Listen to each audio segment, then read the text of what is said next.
শুকনো মরিচ দিয়ে দেবো।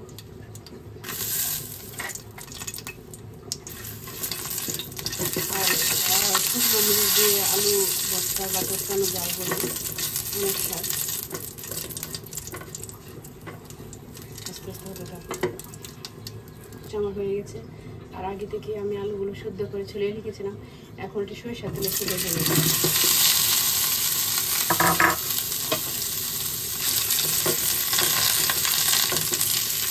সরিষার তেলে বাজলে সেটার ভর্তাটা খুব স্বাদ হয়। এমনিতে তো আমরা এইভাবে করি না সবসময়, এইভাবে করছি।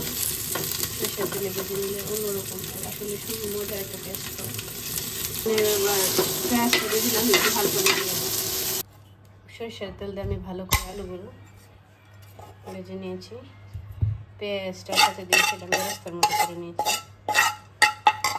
আর আগে থেকে ভাজা মরিচগুলো ডাঁটাগুলো ফেলে দিয়ে দেব।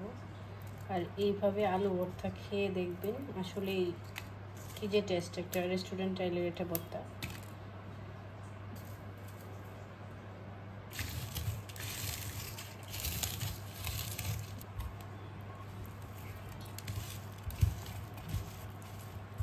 সবগুলো আমি আপু দিচ্ছি।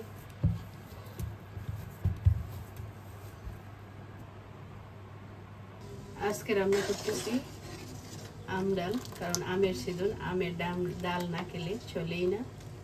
এই তো আমার ডাল আমার একদম সিদ্ধ হয়ে গেছে। এখন আমি এটাকে ফোড়ন দিয়ে নামিয়ে নেব। এই যে ডালের ফোড়ন দিয়ে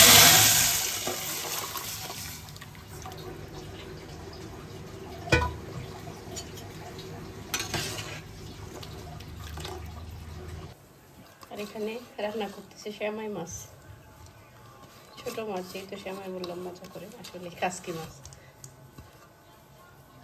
মাখিয়ে রান্না করব। মরিচ,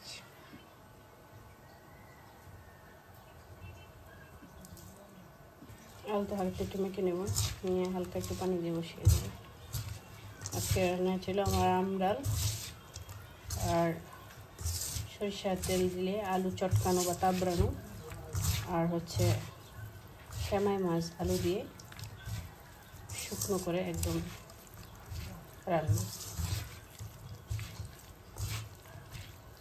অল্প পানি দিয়ে এখন বসিয়ে দেবো।